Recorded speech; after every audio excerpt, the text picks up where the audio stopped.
Muy buenas, nuevamente nos encontramos en Lámpara Encendida, el departamento evangelístico del Ministerio de Restauración y Consolación Sanando Heridas. Hoy nos encontramos con el pastor Jaime Murcia de la Iglesia Restauración y Vida para la Familia de Colombia. Hoy vamos a estar nuevamente colaborándonos en este programa, ¿verdad? Sabemos que estamos estudiando el libro o la colección del gran legado para este tiempo del evangelista Gigi Ávila y estamos trabajando los fundamentos de escatología.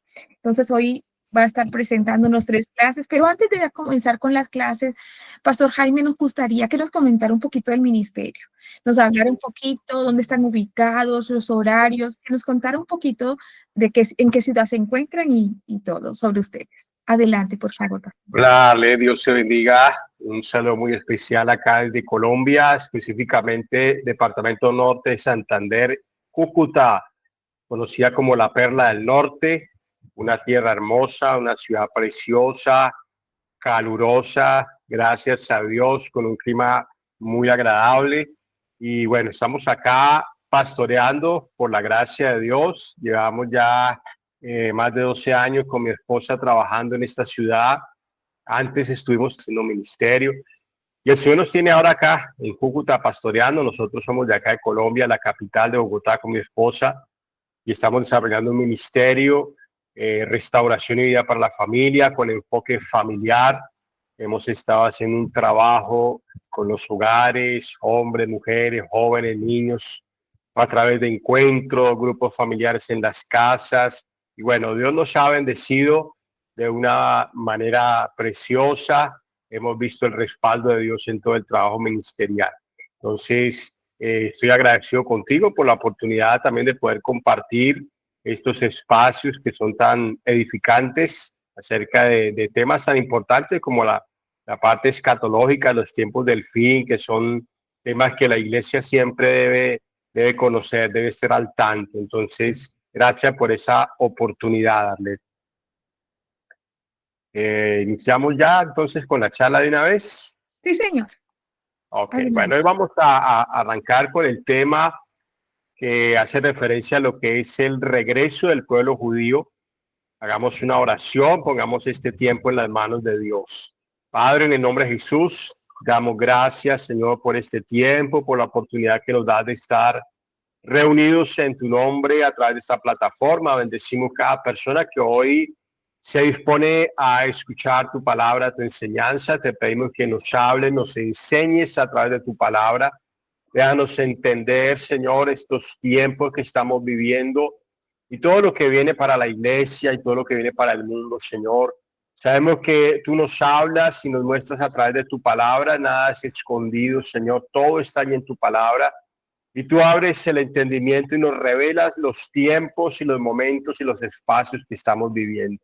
Gracias, Señor, en el nombre de Jesús. Amén y amén. Bueno, hoy vamos a compartir 3 temas en relación a esta parte de la escatología, los tiempos finales. Vamos a hablar primero de lo que es el regreso del pueblo judío. Bueno, luego vamos a hablar un poco de lo que fue la reconquista de Jerusalén.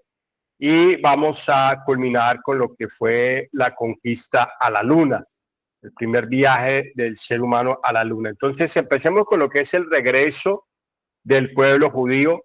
Para nosotros es claro y bueno, los que ya conocemos un poco de la Biblia, sabemos que en la Escritura Israel juega un papel fundamental en relación a lo que son las profecías y a lo que son los tiempos futuros. Es lo que es conocido como el reloj profético, porque muchos de los acontecimientos y las profecías que están en la Biblia van ligadas directamente a lo que es Israel, a lo que sucede con la nación de Israel.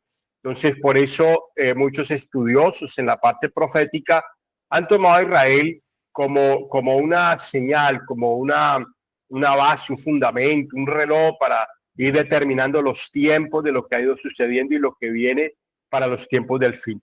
Entonces, en la escritura dice la palabra en Jeremías capítulo 23, en el verso 8, en el verso 7 y 8, dice la palabra: por tanto, de aquí vienen días, dice Jehová, en que no dirán más, vive Jehová que hizo subir a los hijos de Israel de la tierra de Egipto, sino vive Jehová que hizo subir y trajo la descendencia de la casa de Israel de la tierra del norte y de todas las tierras a donde yo los había echado y habitarán en su tierra. Note que esta palabra, el Señor dice que vendrá un tiempo donde ya no se hablará de lo maravilloso y extraordinario que Dios hizo al sacar a Israel de Egipto, que eso es una señal maravillosa, la forma como Dios sacó con mano poderosa a Israel, como abrió el Mar Rojo, las señales, las plagas, la forma como sostuvo a Israel en el desierto, son maravillas que indudablemente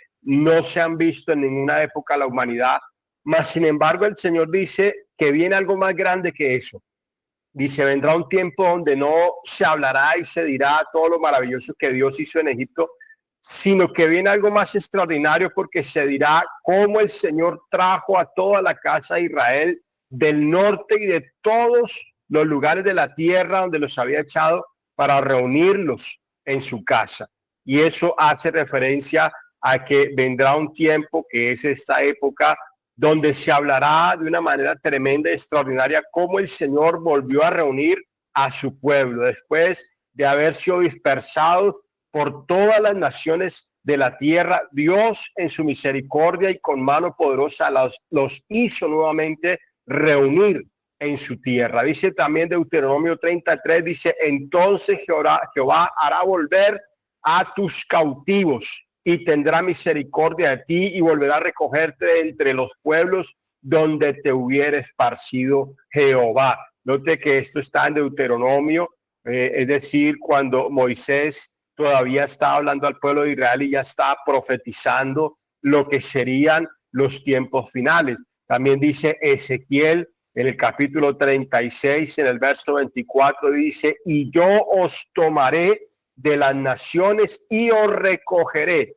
de todas las tierras y os traeré a vuestro país. Ahora, es importante que nosotros entendamos que Israel durante toda su historia experimentó varios exilios, es decir, fueron varias las ocasiones en que la nación de Israel fue sacada de su tierra, exiliada para muchos otros lugares, porque aquellos que venían y conquistaban a la nación de Israel, conquistaban Judea, conquistaban Israel, ellos tomaban a la nación y los sacaban de su tierra, tomaban posesión de su tierra y los esparcían por diferentes lugares. Se conocen básicamente tres exilios principales que son los que destacan en la historia, que el primero de ellos fue el exilio asirio, cerca del siglo VIII antes de Cristo, cuando se dispersaron las tribus de Israel y prácticamente se esparcieron todas las tribus de Israel, y esa fue la diáspora, que consiste en la primera diáspora, que consiste en la dispersión de los judíos por todo el mundo.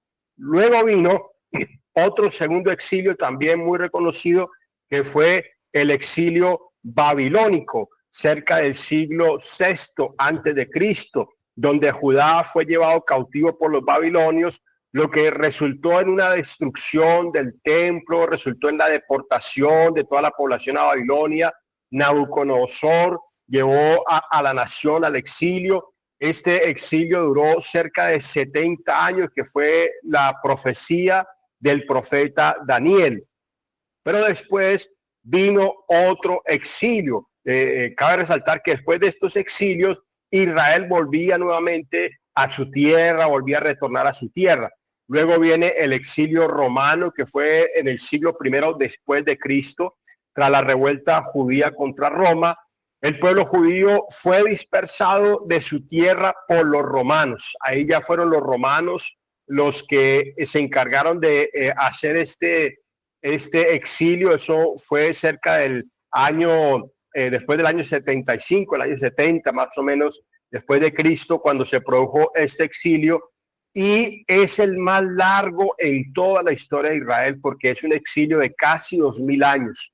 Es decir, que fue el exilio que más le ha dolido al pueblo de Israel, porque fueron 2000 años donde Israel no tuvo nación, no tuvo tierra, donde Israel tuvo que habitar en todas las naciones, y al habitar en todas las naciones fue humillada, fue rechazada. Hubo naciones donde expulsaban a los judíos, donde se les tenía en poco, donde se los menospreciaba. Entonces todo esto ha sido dolor y sufrimiento para el pueblo de Israel.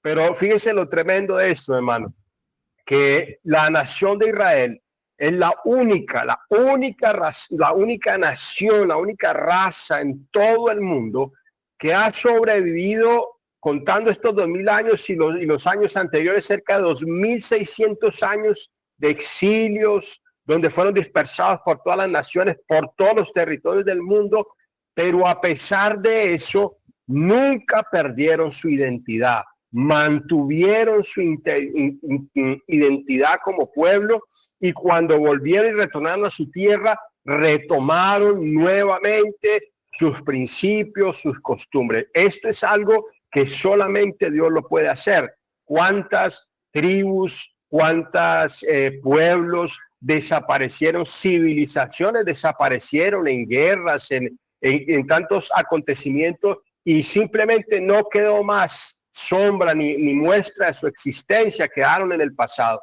Pero Israel es una muestra innegable del poder de Dios, de cómo Dios ha sostenido a esta nación durante miles de años para mantenerlos como su pueblo, como su nación escogida. Cuando vino el exilio romano, después de que salieron de Roma, se levantaron otros imperios, como el imperio bizantino, que fue el sucesor del imperio romano. Después del imperio romano vino el imperio otomano, también, que tomó control de todas estas regiones. Y fue después del imperio romano, después del imperio otomano, perdón, que ya cuando cayó en la Primera Guerra Mundial con los ingleses, fue donde finalmente se abrieron las puertas para que nuevamente Israel pudiese volver otra vez a su tierra, pudiese volver nuevamente a retornar a la tierra que el Señor les había dado. Pero fíjense que hay algo importante, y es que cuando Israel retorna, era necesario también, por profecías bíblicas, que antes de que Israel retornara ya estuviesen establecidas otras naciones alrededor de Israel. Por ejemplo, en el año de 1517 a 1917, en el Imperio Otomano o turco, gobernado más que todo por musulmanes, que eran los que dominaban, después de que ellos caen ante los ingleses, lo que fueron los ingleses y los franceses tomaron ese territorio, se lo repartieron, y a partir de ese momento empezaron a formarse estados árabes. Por ejemplo, en 1919 se estableció Afganistán, en 1922 se estableció Egipto, en 1932 se estableció Arabia Saudita, Irán se estableció en 1935, Líbano se estableció en 1943, Siria y Jordania se levantaron en 1946, e Israel finalmente fue establecido después de todos estos estados en 1948. El Señor Jesús también habló acerca de esto. Dice la palabra, aquí vemos, por ejemplo, todo lo que fue la toma del Imperio Otomano, lo que fue la distribución del territorio, cuando los ingleses y los franceses repartieron el territorio. Esa parte que está con azul oscuro fue el territorio que se le asignó a Israel, y la que está con verde clarito fue la que se le designó a los estados árabes, a lo que es Palestina, mejor dicho, Palestina, y todos los estados árabes que se empezaron a conformar, Siria, Jordania, Líbano, Egipto, que estaban alrededor. Pero mire lo que dice Lucas capítulo 21, verso 29. Jesús dijo, también les dijo una parábola: mirad la higuera y todos los árboles. Esta palabra también está en Mateo capítulo 24, verso 32, pero Mateo no dice esta parte donde dice todos los árboles. Mateo solamente habla de la higuera. La higuera representa a Israel, pero él dice, mirad esta higuera y todos los árboles, haciendo referencia a las naciones. Los árboles representan las naciones que estaban alrededor de Israel. Dice, cuando ya brotan, viéndolo, sabéis por vosotros mismos que el verano ya está cerca. Así también vosotros, cuando veáis que sucedan estas cosas, sabed que está cerca el reino de Dios. De cierto digo que no pasará esta generación hasta que todo esto acontezca. El cielo y la tierra pasarán, pero mis palabras no pasarán. Es decir, que esto de el establecimiento de estos estados árabes alrededor de Palestina, alrededor de lo que es Israel, es parte de la profecía que dio Jesús para los tiempos finales. Por eso él dijo, cuando vean que estas cosas suceden, entiendan que los tiempos se están acercando, y estamos hablando de estados que fueron establecidos en el siglo XX, en el siglo pasado. Después de esto, ese es establecido el 14 de mayo de 1948, fue establecido Israel como un pueblo, como una nación. Esto a pesar de que esos estados árabes se oponían, no querían, se negaban rotundamente a que Israel formara parte de un estado, de una nación. Ellos querían que Israel dejara de existir, ellos querían, o siguen queriendo, porque eso no ha cambiado ese deseo. Ellos no quieren que Israel sea establecida como una nación. Ellos siempre han querido que Israel desaparezca. Ese ha sido el deseo de ellos. Pero hay una palabra en Isaías, en el capítulo 66, verso 8, que dice, ¿quién oyó cosa semejante? ¿Quién vio tal cosa? ¿Concebirá la tierra en un día? ¿Nacerá una nación de una vez? Pues en cuanto Sión estuvo de parto, dio a luz sus hijos. Qué tremendo. En un día, en un momento, fue establecido, mi hermano, Israel como nación. Ese día fue un día que marcó la historia no solo de los judíos, sino la historia de toda la humanidad, porque toda la humanidad fue testigo de cómo una nación que había estado por más de 2000 años dispersa por todo el mundo, finalmente volvían a su casa, volvían a su territorio. No fue que le regalaron un territorio, porque algunos, los palestinos, por ejemplo, decían, ¿por qué tenían que regalarle nuestro territorio? ¿Por qué tenían que acomodarnos con nosotros? No, no fue que les regalaron, fue que les devolvieron parte, porque ni siquiera fue todo, les devolvieron parte de la tierra que siempre fue de ellos, pero que se la habían despojado, porque esa tierra siempre fue de ellos.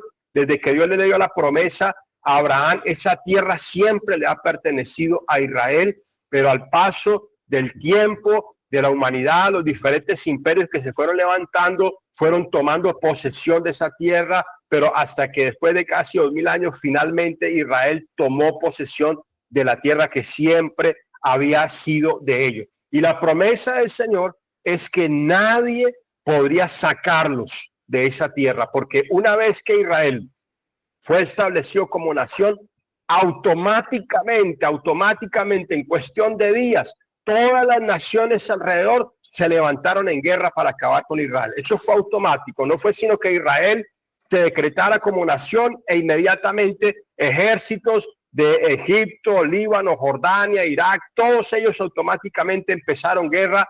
El presidente de Egipto alzó su voz y dijo, vamos a acabar, vamos a exterminar a los judíos, vamos a sacar esa nación.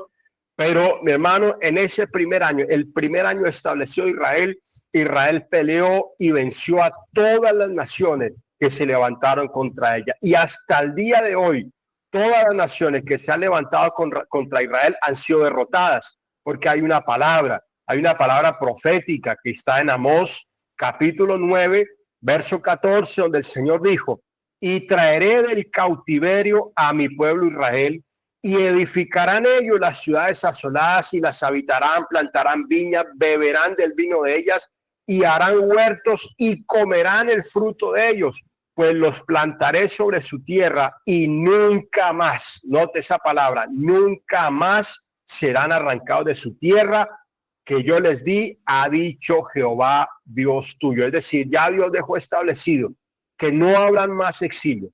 Ya ese fue el último exilio para Israel. No vendrán más exilio. Israel nunca más será sacada de su tierra. No importa cuántas naciones vengan contra ella, no importa cuántos reyes se levanten contra Israel, Dios mismo se ha encargado de guardar a Israel para que se mantenga en la tierra que el Señor les entregó a ellos como herencia. Ahora, yo quiero que usted vea por un momento este mapa y yo quiero que usted note esta parte de acá que está resaltada es Jerusalén.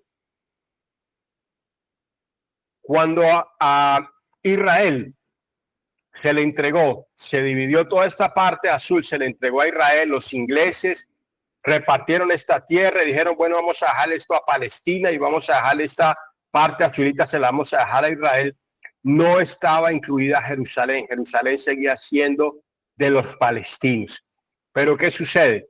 Que todas estas naciones empezaron a pelear, se levantaron contra Israel con el propósito de tomar posesión de todo este territorio. Si usted de pronto ha visto las noticias al día de hoy en varios comunicados que han hecho los palestinos y varias naciones allá, ellos sacan un mapa, muestran un mapa ante todas las naciones y muestran este mapa, pero muestran toda esta parte azul, la muestran como si fuera verde, como si hubiera pertenecido a Palestina, como si siempre hubiese sido Palestina. Y entonces ellos muestran que es Israel el que los ha estado invadiendo, que Israel les ha estado quitando el territorio que les pertenece a ellos. Y una historia, cuando está mal contada, pues hermano, el malo se vuelve bueno y el bueno se vuelve malo. Y en esa historia mal contada que han querido hacerle creer al mundo, en la que han caído muchas personas, ellos juzgan a Israel como si Israel fuese la invasora, como si Israel fuese la que estuviese oprimiendo y destruyendo al pueblo palestino y robándole su tierra. Pero esto sucede porque la gente no tiene conocimiento de cómo fue la historia, no han tenido el conocimiento, no se han detenido a estudiar de a quién realmente le robaron el territorio, quién realmente es el dueño de ese territorio, quiénes son los que invadieron el territorio. Y cuando usted lee la historia va a entender que esa tierra siempre ha sido de Israel, que finalmente le fue entregada a Israel. Ahora mire que el espacio que le entregaron a Israel era mucho más amplio que el espacio que tenía Palestina, a pesar de que los judíos apenas eran un 33%, mientras los palestinos eran un 58%, pero aún así a Dios le plació, a Dios fue el que le plació entregarle ese territorio. Después de que se entregó este territorio, entonces viene algo que también es parte de todas las profecías, que es la reconquista de Jerusalén. ¿Por qué es importante esto? Porque usted sabe que Israel es parte del pueblo del Señor. Jerusalén es parte del pueblo del Señor. Jerusalén siempre ha estado en las profecías bíblicas. Por lo tanto, Jerusalén es de Israel, le pertenece a Israel. No tiene vuelta de hoja. Entonces, cuando aquellos naciones quisieron expulsar nuevamente a Israel de su territorio, ellos se enfrentaron contra Jerusalén, se enfrentaron contra Israel, teniendo ya en sus manos a Jerusalén, y todo porque había una profecía, siempre, todo lo que ha tenido que ver con Israel, toda la historia, todos los conflictos bélicos que se presentan en Oriente, todo esto ha sido cumplimiento de palabras proféticas, de tiempos que se han profetizado desde mucho antes, y es simplemente el cumplimiento de todo lo que ya está escrito. Entonces, Lucas capítulo 21, verso 24, dice, y caerán, dijo Jesús, caerán a filo de espada y serán llevados cautivos a todas las naciones, y Jerusalén será hollada por los gentiles hasta que los tiempos de los gentiles se cumplan. Entonces, en ese primer acercamiento del pueblo judío a su tierra, cuando empezaron a llegar, no se le entregó todavía a Jerusalén, porque fíjense que la profecía dice que Jerusalén será hallada hasta el que se cumplan los tiempos, hasta el momento en que se cumpla el tiempo. En ese momento Jerusalén retornará otra vez al dominio de Israel. Cuando Israel recibe ese territorio, Jerusalén no fue parte de lo que se le entregó. Pero después de esto, una vez que fue dominada por muchos imperios, dice que se presentó algo que es conocido, una guerra que es muy conocida en la historia de Oriente, que fue la Guerra de los 6 días. Esa Guerra de los 6 días fue en 1967. Israel se estableció en 1948 y en 1967 vino una guerra donde 5 naciones, Egipto, Siria, Jordania, Irak y Líbano, 5 naciones se levantaron contra Israel con el propósito, siempre el mismo propósito. ¿Cuál es? Erradicar a Israel. Nunca ha cambiado. O sea, esa ha sido siempre la mentalidad del diablo, siempre ha sido destruir a Israel, desaparecer a Israel. Nunca ha cambiado ese pensamiento, nunca ha cambiado ese sentimiento. Entonces vinieron contra Israel, pero de una manera increíble, de una manera poderosa, mi hermano. Israel, siendo una ciudad más pequeña, que era comparable con un enfrentamiento de 2 millones de personas a 20 millones de personas que representaban esas 5 naciones. Pero aún así, mi hermano, Dios respaldó a Israel de una manera poderosa. Y en 6 días, con unos movimientos militares acertados, efectivos, eficaces, arrasaron con todos sus enemigos y no solo los vencieron, sino que extendieron el territorio. Ahí ya Israel toma posesión de Jerusalén. Ahí es cuando ya el territorio se amplía tanto hacia el norte, al oriente, al occidente. Israel ensancha su territorio. O sea, algo que el enemigo quiso para destrucción terminó en beneficio para la nación de Israel. En esta guerra de los 6 días, en un movimiento espectacular, las fuerzas aéreas de Israel atacaron en los aeropuertos de Egipto y destruyeron los aeropuertos allá en Egipto, impidiendo que las aeronaves pudieran despegar. Anularon completamente la Fuerza Aérea de Egipto y luego empezaron a atacar a los palestinos que venían desde Gaza, los que venían desde los altos de Golán, los montes del Golán.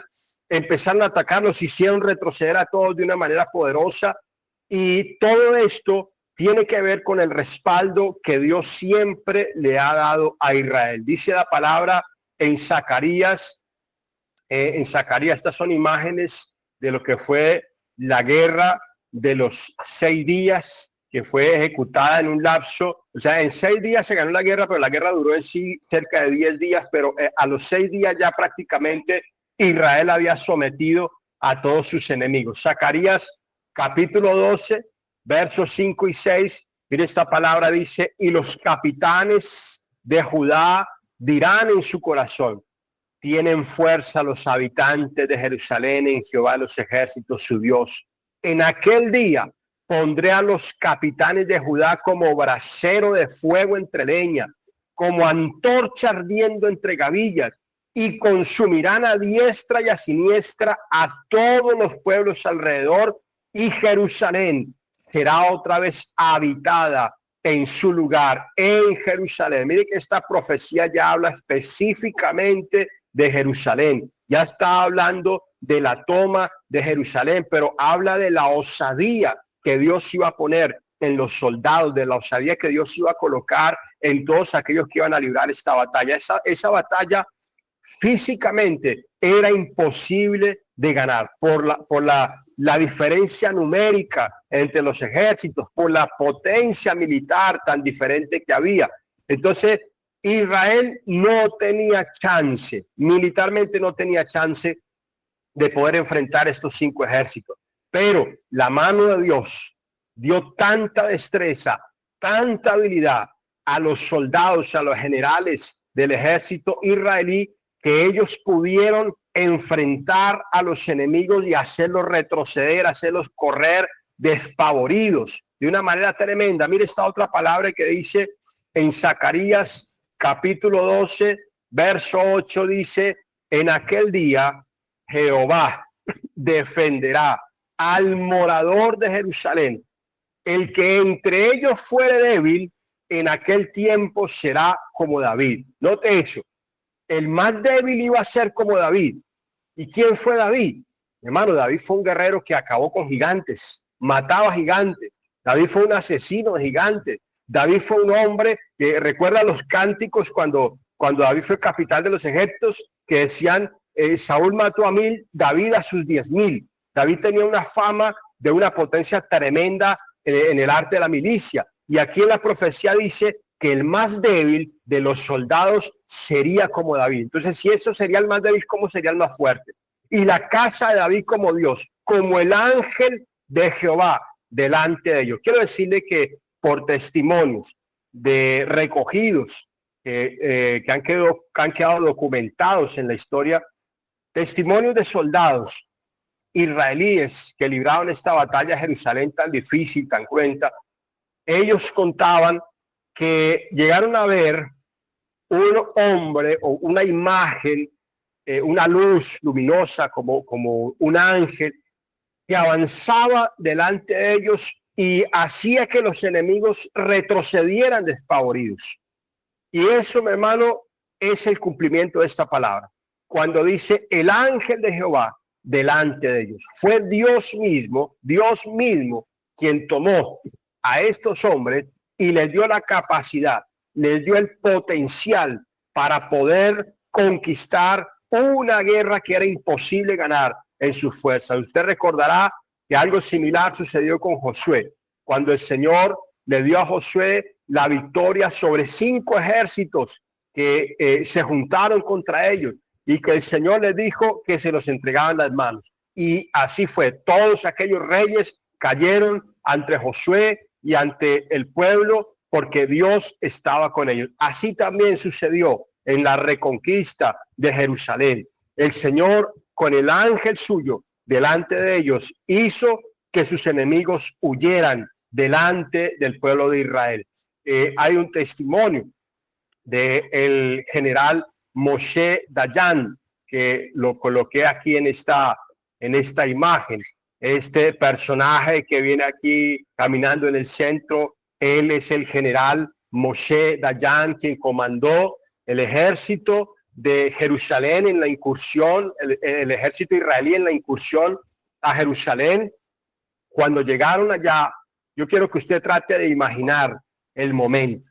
2000 años de exilio, 2000 años sin ver Jerusalén, 2000 años del pueblo sin pisar las calles de Jerusalén, sin estar en los muros de Jerusalén, sin estar en lo que para ellos siempre fue sagrado, que fue el muro de los lamentos.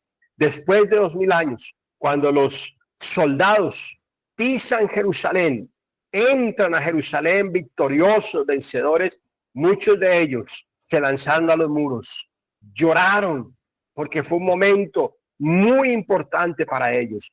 El general Moshe dijo estas palabras en ese momento: hemos regresado a todo lo que es santo en nuestra tierra.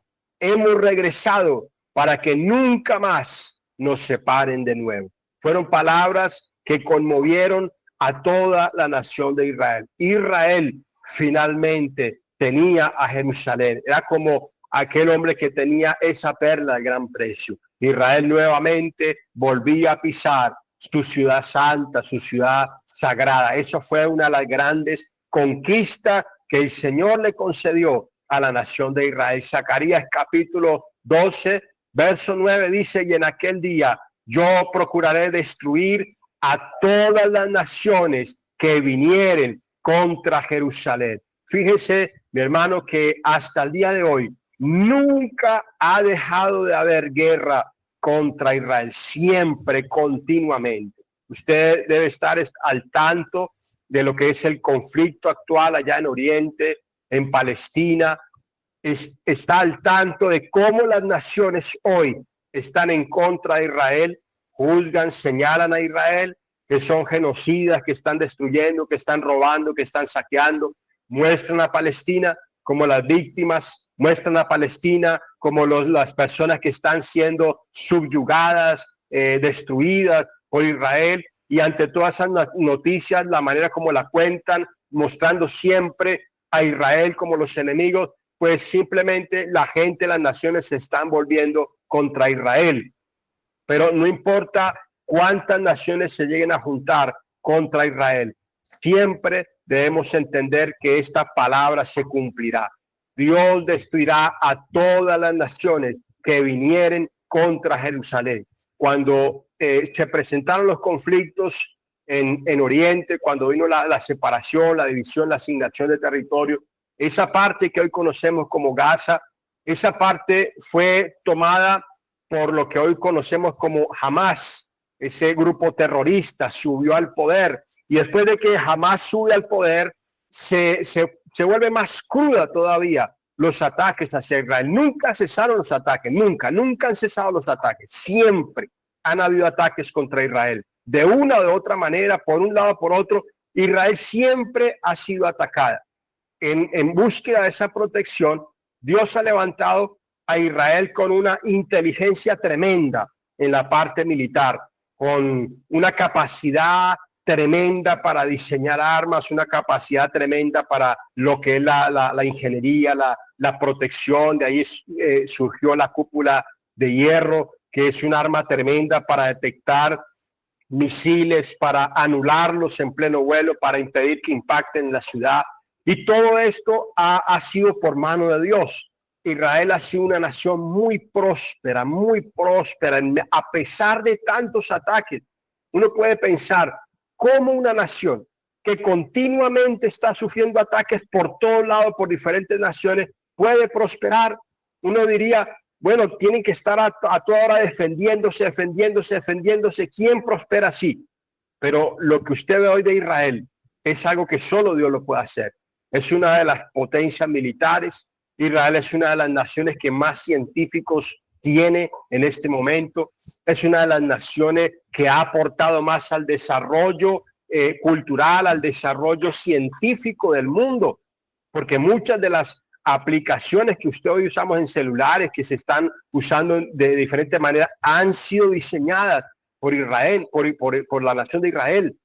Entonces, solamente vemos cómo Dios ha hecho prosperar a esta nación de una manera tremenda en toda la riqueza, la abundancia que hay en Israel, a pesar de tanta oposición. Así que, mi hermano, cuando usted escuche la noticia, cuando usted le ponga cuidado a la noticia, usted entenderá que todo esto que está pasando no es porque sí.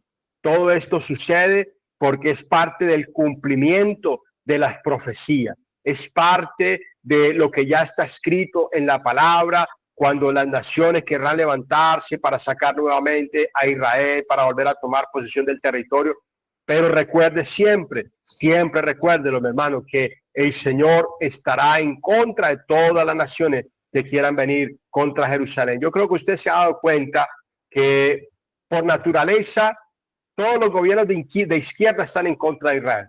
Usted nunca va a encontrar un gobierno de izquierda a favor de Israel, porque la izquierda se caracteriza por el ateísmo. Por lo tanto, ellos siempre están en contra de todo lo que represente a Dios. Entonces, todos los gobiernos ateístas siempre se levantan a maldecir, a hablar en contra de la nación de Israel, a promover destrucción y muerte contra Israel. Pero no importa cuántas naciones se levanten, Dios siempre va a sostener a Israel porque es la nación que la ha escogido. Entonces, hasta aquí vamos notando cómo el surgimiento de Israel como nación es el cumplimiento de las profecías para los tiempos finales. Entendemos que la reconquista de Jerusalén es otro cumplimiento de las señales de los tiempos finales. Y también entendemos lo que fue la conquista de la luna. ¿Qué tiene que ver la conquista de la luna con los tiempos finales? ¿Qué tiene que ver con la venida de Cristo, con la segunda venida de Cristo? Bueno, dice la palabra en Daniel, creo que no lo incluye aquí, está en Daniel, capítulo 12, verso 4, dice la palabra: pero tú, Daniel, cierra las palabras y sella el libro hasta el tiempo del fin. Muchos correrán de aquí para allá, y la ciencia aumentará. Esa es una palabra determinante que siempre hay que tenerla en cuenta para los tiempos del fin, porque una de las señales inevitable, una de las señales indudables de los tiempos finales tiene que ver con el aumento de la ciencia. La manera como la ciencia irá creciendo de una manera descomunal, y usted y yo somos testigos del crecimiento, del aumento de la ciencia de un momento a otro. Es decir, todo lo que el hombre no avanzó en conocimiento en todos estos siglos, lo avanzó en un lapso de menos de 100 años, un lapso de 80, de 70, 80 años. La ciencia avanzó lo que no avanzó en cientos de años, porque es el cumplimiento para los tiempos del fin. Y en ese avance de la ciencia, obviamente también está lo que es la llegada a la luna, la conquista de la luna. Hay una profecía que daba el pastor Gille Ávila en Abdías capítulo 4, Abdías capítulo 1, verso 4, dice: si te remontares como águila, y aunque entre las estrellas pusieres tu nido, de ahí te derribaré, dice Jehová. ¿Qué tiene que ver esto con lo que es la llegada del hombre a la luna? Pues bueno, aquellos que han leído un poco acerca de lo que es la historia del viaje del hombre a la luna, recordarán que aquella nave Apolo 11 que viajó a la luna, que se remontó allá a la luna, uno de los grandes retos que siempre tuvo el hombre, llegar a las estrellas, llegar a los cielos, llegar al cielo, era uno de los grandes retos del hombre.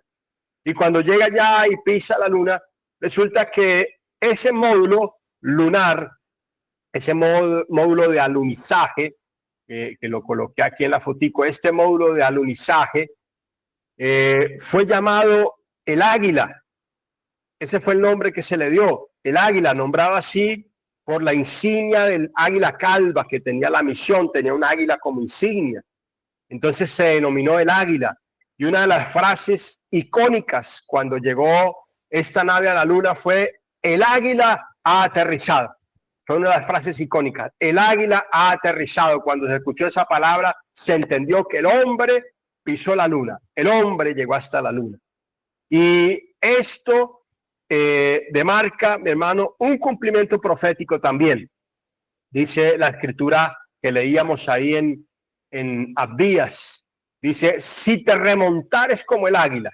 Mire que no es coincidencia de que le hayan puesto águila a aquel módulo lunar. Si te remontares como águila, y aunque en las estrellas, en la luna, pusieres tu nido, de ahí te derribaré, dice Jehová. Ahora, ¿por qué el Señor lo hace ver de esta manera? Dice: de ahí te derribaré.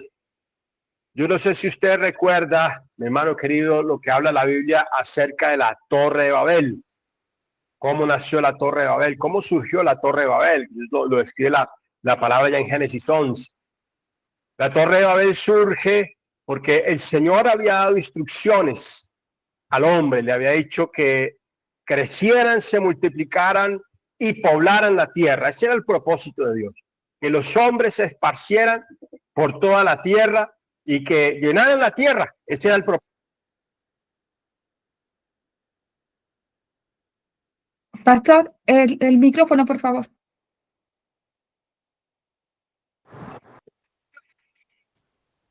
Pastor, el micrófono, por favor.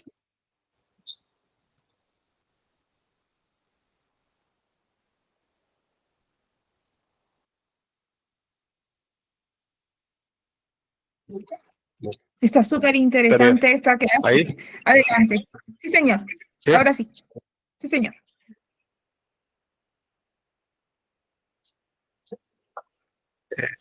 Ahora me colocó el de varios micrófonos. ¿Ahí me escuchan bien? Sí. Ahí me toca cambiar de micrófono porque el otro se me descargó. Entonces, ¿por qué esa coincidencia, el código del nombre, que no fue al azar, que se le dijo el águila porque llegó a las estrellas?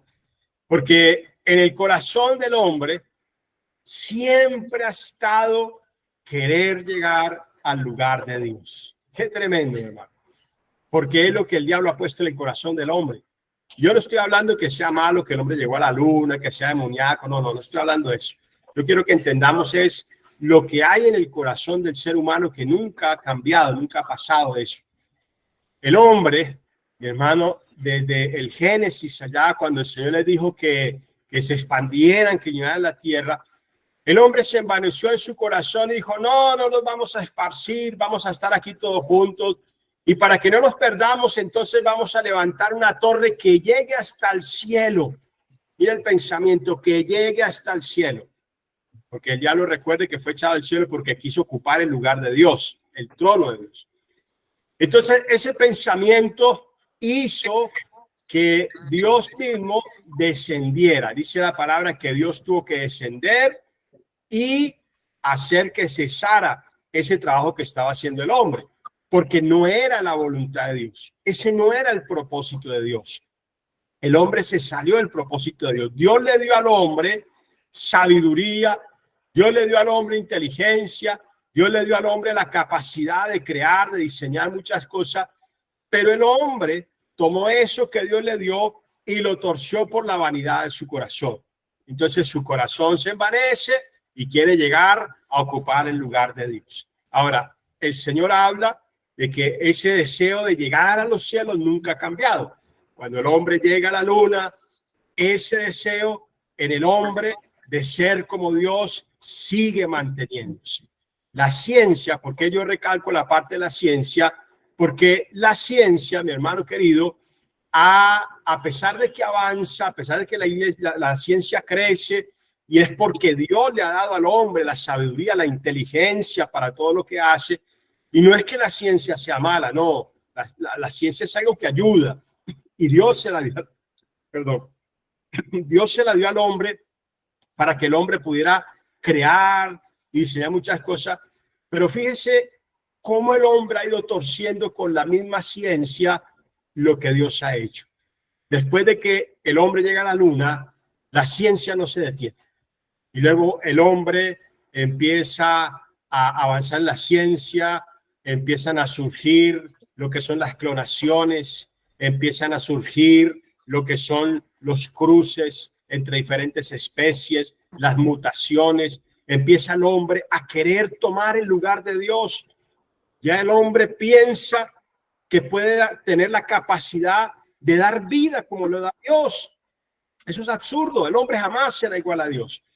Pero el hombre a través de la ciencia piensa que nosotros también podemos dar vida, podemos hacer clonaciones, podemos dar vida, tenemos la misma facultad que tiene Dios de crear nuevos seres. Entonces vamos a hacer mutaciones y hay muchas cosas, mi hermano, que se han hecho, que no han salido a la luz y que han sido abominación a los ojos de Dios, porque la ciencia desafortunadamente lo está torciendo el propósito de Dios, está torciendo aquello que Dios diseñó como algo bueno, lo está sacando de un contexto. Entonces, por eso el Señor da esta palabra con Abdías y dice, mira, aunque se remonten allá como el águila y aunque pongan su nido allá, llegaron lejos, porque es lo más lejos que el hombre ha llegado. Llegaron lejos, pero aún así, de allá los derribaré, porque Dios siempre va a derribar el ego del ser humano. Entonces nosotros, como hijos de Dios, le damos gracias a Dios por todos los avances de la ciencia, le damos gracias a Dios por la inteligencia, por la sabiduría, pero jamás el conocimiento puede estar por encima de Dios. Jamás el conocimiento puede estar por encima de la misericordia, del amor, de la bondad, de la oportunidad que Dios le ha dado al ser humano. Nosotros no podemos permitir que el conocimiento nos envanezca. Jamás, jamás, jamás, mi querido hermano. Por eso el Señor coloca esta señal y por eso en los tiempos finales se habla del aumento de la ciencia, porque desafortunadamente esa influencia de la ciencia envanece el corazón del ser humano y al corazón del ser humano envanecerse empiezan a desplazar a Dios. Yo escucho a muchos hombres, mujeres muy inteligentes, intelectuales, que en su sabiduría, entre comillas, ellos dicen que todo lo que tiene que ver con Dios es para ignorantes. que la gente inteligente no tiene tiempo para esas cosas, porque ellos lo consideran, mi hermano, como algo que es para los ignorantes. Así que nosotros sabemos que el buscar a Dios, el tener, mi hermano, nuestra relación con Dios, es parte del temor a Dios que debe estar en nuestros corazones. No importa cuánto conocimiento, cuánto nos haya bendecido Dios a nosotros, nosotros siempre tenemos que tener un corazón humilde para Dios, reconocerlo en todos nuestros caminos. Todo esto, lo que hablamos ahorita en relación a los tiempos finales, lo que es el regreso del pueblo de Israel, lo que es la reconquista de Jerusalén, porque es parte de las profecías bíblicas, y lo que es el aumento de la ciencia, todo está ligado a los tiempos finales. Todo está ligado a los tiempos finales. Por eso no podemos desconocer el tiempo que vivimos, no podemos desconocer que indudablemente, mi hermano, la venida de Cristo está muy cerca, que no podemos perder el tiempo en cosas vanas, que no podemos descuidar, mi hermano, y tenemos que saber que debemos aprovechar el tiempo, debemos aprovechar el momento que el Señor nos entrega, porque su venida está muy cerca y nosotros somos la iglesia, somos la luz, somos la sal de esta tierra. Y como iglesia, nosotros vivimos o nos enteramos y estudiamos lo relacionado a los tiempos finales. Toda esta parte es necesario que la iglesia la conozca. Pero quiero que sepa algo y entienda algo. Nosotros no vivimos pendientes de las señales. No es eso a lo que nos llamó Dios. No estamos pendientes de las señales. Las conocemos porque debemos conocerlas, claro que sí. Pero no vivimos pendientes de ellas. Nosotros tenemos que vivir pendientes de lo que nos mandó a hacer el Señor. Porque la palabra de Dios dice, bienaventurado el siervo a quien cuando su Señor venga lo encuentre haciendo lo que tiene que hacer. ¿Y qué es lo que tiene que hacer la iglesia? Predicar la palabra. ¿Qué es lo que tiene que hacer la iglesia? Hacer discípulos. ¿Qué es lo que tiene que hacer la iglesia? Esparcir la palabra por toda la tierra. Eso es lo que tenemos que hacer. No vivimos centrados en las señales. Las señales las conocemos, sabemos que se están cumpliendo, pero nuestra tarea es estar haciendo aquello para lo cual nos puso el Señor en esta tierra. Así que, mi hermano, yo le exhorto a usted que con este entendimiento que usted está recibiendo acerca de los tiempos finales, no haga como muchos hacen, que a veces cuando escuchan, yo conozco personas que cuando escuchan enseñanzas, clases, prédicas acerca de los tiempos finales se asustan. Ay, Dios mío, ya llegó, ya viene, ya está listo, ya las guerras, las hambres, las pestes, los terremotos, y se asustan. No, todo esto no es para generar temor. Que se asusten los que no tienen a Cristo en el corazón, que se asusten los que no saben para dónde van. Pero nosotros, los hijos de Dios, todo esto no es para sembrar temor. Al contrario, todo esto es para afianzar la fe. Todo esto es para darnos más certeza de que lo que está en su palabra es real, verdadero y se está cumpliendo. Todo esto es para que usted y yo comprendamos que nuestros días en esta tierra cada vez son más cortos. Nos vamos, es inevitable, nos vamos, mi hermano querido. Y aquí no tenemos que decir aliste maleta porque no tenemos nada que llevarnos. Tenemos es que estar preparados para irnos con el Señor. Y mientras nos vamos, tenemos que llevarnos la mayor cantidad de personas posibles. Tenemos que compartir la palabra a la mayor cantidad de personas posibles. No perdamos el tiempo contendiendo con aquellos que si esta señal es mentira, que esto no es verdad, que lo que dicen es que no pierda el tiempo con eso, mi hermano, no pierda el tiempo con eso. Yo no me pongo a pelear con los que hablan más de Israel y dicen es que ustedes, los cristianos, que con Israel y ese cuento, yo no peleo con ellos, no me interesa pelear con ellos. A mí Dios no me mandó a defender a Israel, me mandó a orar por Israel. Ya Israel tiene quien lo defienda. Así que nosotros oramos por Israel porque dice la palabra que debemos orar por ellos, pero no vamos a contender con los que están contra ellos. Ellos solitos tendrán que entenderse con Dios porque Dios es el que guarda a Israel. Así que les animo a todos ustedes para que se afiancen en la fe, para que se afiancen en el conocimiento de la palabra y entiendan el tiempo que vivimos. Me gustaría que hiciéramos una oración. Padre, en el nombre de Jesús, te damos gracias, Señor, porque tu palabra nunca vuelve vacía. Gracias porque tu palabra, Señor, se cumple. Porque está escrito, cielo y tierra pasarán, mas tu palabra no pasará, Señor. Gracias, muchas gracias, Dios. Gracias porque tu palabra, como fuego, nos hace arder. Tu palabra es como el agua que cae sobre la tierra, que la hace producir y la hace germinar. Así también cada palabra que recibimos hace germinar nuestro corazón para que brote la buena semilla. Tu palabra es como martillo que quebranta la roca.